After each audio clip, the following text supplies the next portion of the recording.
Welcome back to the Dr. Jonette channel. Today we are making delicious vegan smash burgers. You may have had the real smash burger. I recently had a vegan smash burger. It was delicious, thin and crispy around the edges and so tasty. So I came back home and decided I was going to create the ultimate vegan smash burger just for you, in time for the summer holidays. So let's get cooking.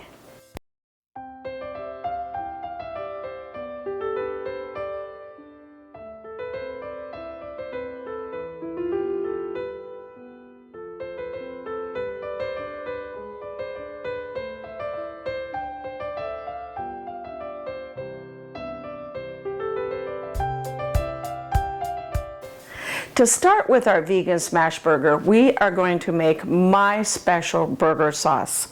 I don't know if the smash burgers actually had a special sauce or not. The one I had didn't, but I love a burger with a special sauce. So today we're going to start by making my special sauce that I put on all of my burgers. It starts with a half a cup of vegan mayonnaise or veganese, or Hellmann's also makes a vegan, what's called, I think, salad dressing, but either way, a vegan type of mayonnaise. And to that we are adding 2 tablespoons of sweet pickle relish, 2 tablespoons of ketchup, and 1 teaspoon of vegan Worcestershire sauce. If you're vegan, I'm sure you realize that a lot of the Worcestershire sauce has anchovies in it, but you can also get vegan Worcestershire sauce. I'm gonna mix this all up and put it in the refrigerator and just let it just set and kind of meld all together, so that it's ready to put on our delicious vegan smash burgers. Speaking of burgers, the buns for these smash burgers are brioche buns. And if you go to my website, growwithdrjonette.com, and search for hamburger buns, you'll be able to find my favorite recipe that I use for all of my hamburger buns. This is going to go right into my refrigerator.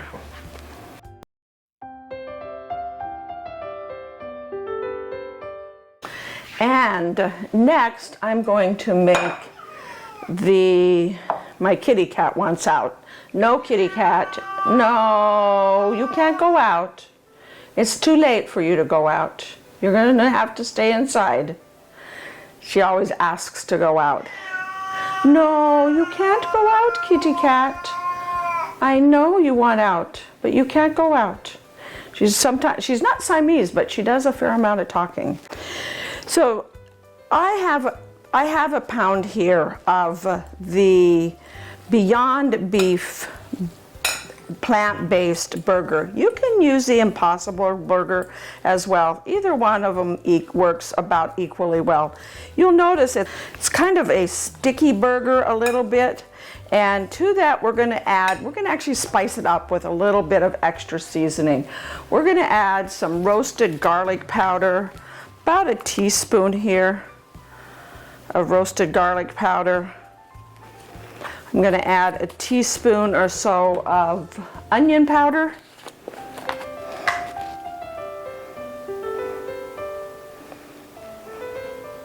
Just kind of sprinkle it around.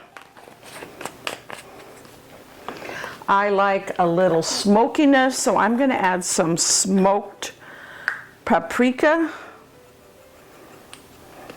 About a teaspoon again. A little bit more than that. That looks good. And some more Worcestershire sauce. A couple of teaspoons of the Worcestershire sauce.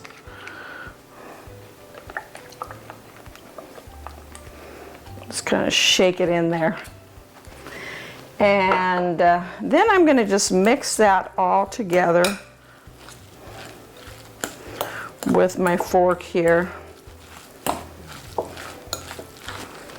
want to mix it in pretty good. And I'm going to form it into 4 burgers.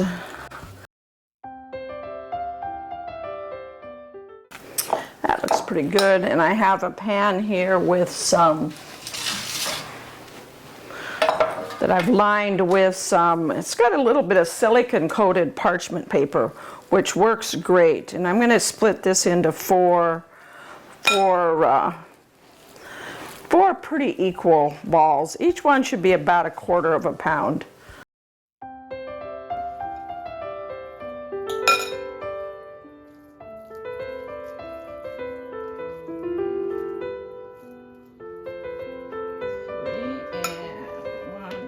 Three and one more. I think we got a little extra.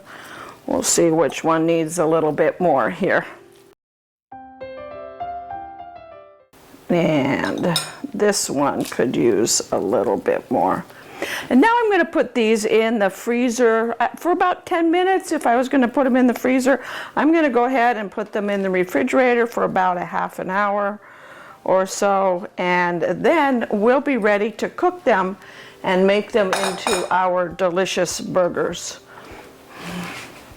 So that's going right here in the fridge.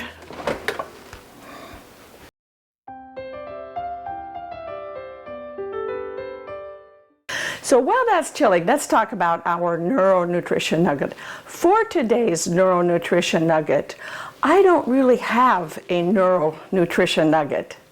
What I want to talk about is whenever we eat plant-based meat substitutes, it's always a good idea to eat it in moderation. In fact, Farmer Fred is a meat eater. He loves real hamburgers, real meat, and loves to eat real meat. So he was reading to me an article just earlier today that talked about how all of these plant-based meats that are out there may not be the most healthy for us because of all of the additives, flavoring, and chemicals that they put in them. So my rule is I've put that in the category of eat it in moderation. For Farmer Fred, I try to limit the amount of red meat that he eats, and that's a eat it in moderation category for him. And for a vegan person, if you're eating a lot of the plant-based meat, you might want to think about eating it in moderation. So what would you eat if you didn't eat so much of the plant-based meat? You could eat just a healthy diet that consists of primarily whole grains, legumes, fruits, and vegetables. And once in a while, you can have that vegan Impossible Burger or meatballs or some of those Beyond Meat chicken nuggets. I've actually never had them, but my grandkids are vegan and they like those chicken nuggets that are Beyond Meat. So eat it in moderation, and remember, it's all about eating healthy. And Beyond Meat, Impossible Meat, your plant-based meats can be part of a healthy diet. When you go to my website, if you click on the health button, you'll be able to explore my 6 pillars for health and longevity. And nutrition is one of those pillars. I talk about the importance of eating a plant-based, whole grain, healthy diet.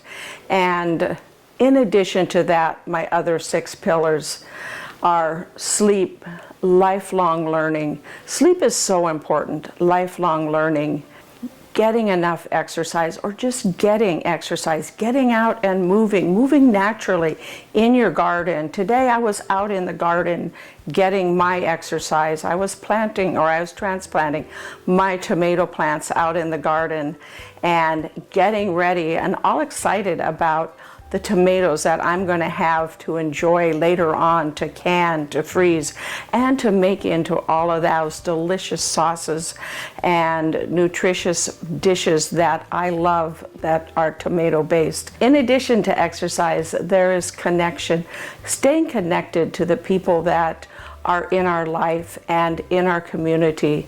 Connection is so important.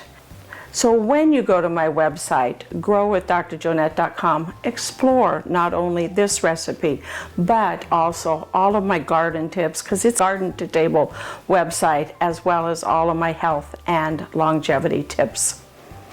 So our burgers have been chilling about a half an hour now, and it's time to go ahead and cook them. This is my simple is smart tip. For these burgers, it's great because you don't need a barbecue. These burgers can be cooked indoors, preferably under a hood. I won't be cooking them under a hood because I want you to be able to see the whole process here. So I'm going to be cooking them on an induction burner. When you're cooking with an induction burner, you are going to want to use a pan that is solid stainless steel, or at least has a core that is solid stainless steel and is able to be used on the induction burner. Not all pans will work on an induction burner. For example, a ceramic one. So for a simple and smart tip, if you're using an induction burner or going to purchase an induction burner, make sure that your pans will also work on the induction burner. Let's go ahead and turn on our power. I'm going to put a little bit of oil in my pan. One of the things that works the best is Crisco, actually, and I'm using a little bit of vegetable oil here. The other thing I'm using is a burger press to smash the burgers. If you don't have a burger press, you can use a flat spatula like this and something heavy to press it down with, like that. But if you have a burger press, and if you go to my website at growwithdrjonette.com, there's a link there for where you can get a burger press as well. So I'm going to go ahead and get the burgers out of the fridge now.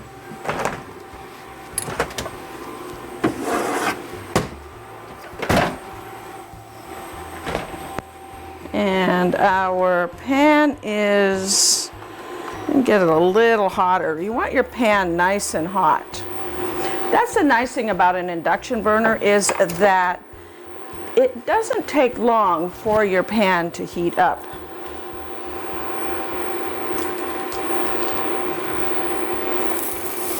So I'm going to go ahead and put one of the burgers in it, and we're going to press it with the press.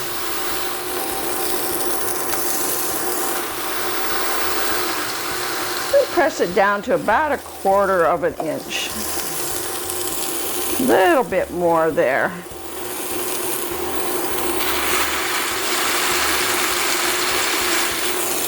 And then you want to just let it cook for about 3 to 4 minutes. So our burger's been cooking about 3 to 4 minutes now. And if it's kind of stuck to the bottom of the pan, you want to kind of get underneath that and scrape it up, because what you want is that nice crispy crust on it. And then just flip it over. And it's a little darker. I'm going to add a little bit more oil to that.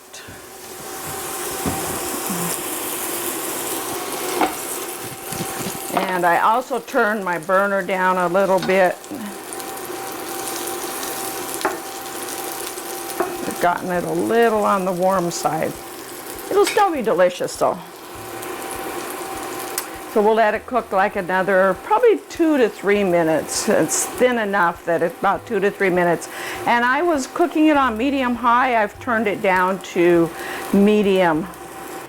So I went ahead and fried up the other 3 burgers, and we're going to just fry up the last one. I wanted to mention a couple of things about frying it up.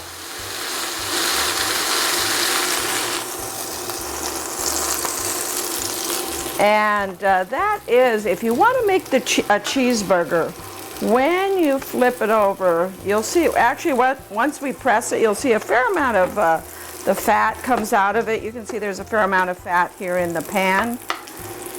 And once you flip it over, then go ahead and add some cheese to it. And then that cheese melts as you cook the other side of it.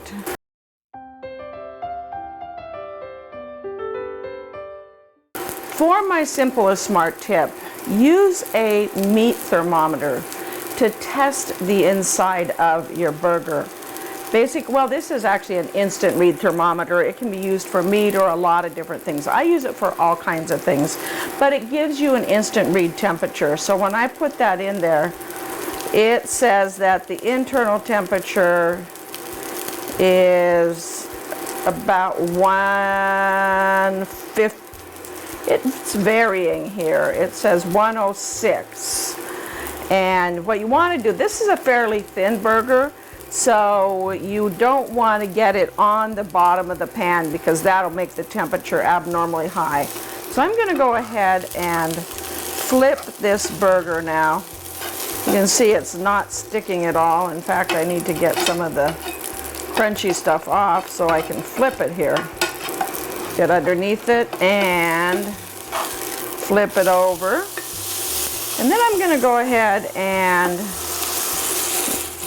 put my cheese on it.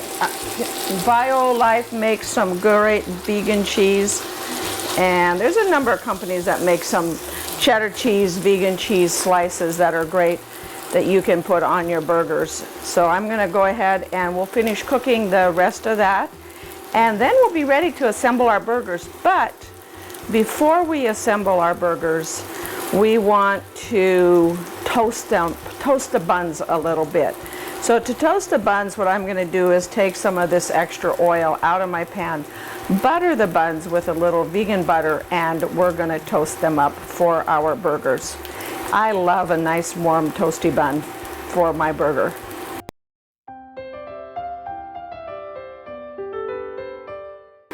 So I've gone ahead and battered up a couple of the buns here, and I'm going to put them in the pan. I think we got enough room for 2 burger buns. And I've got some vegan butter here that I'm using.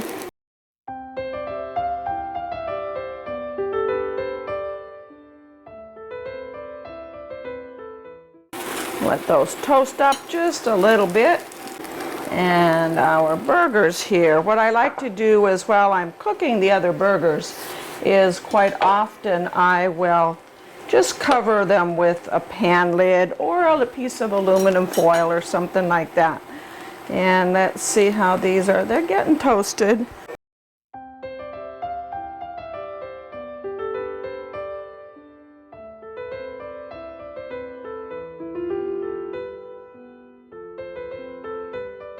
So let's go ahead, and I got to get our special sauce out of the fridge here. Don't want to forget our special sauce. Put some of that on our bottom of our burger bun.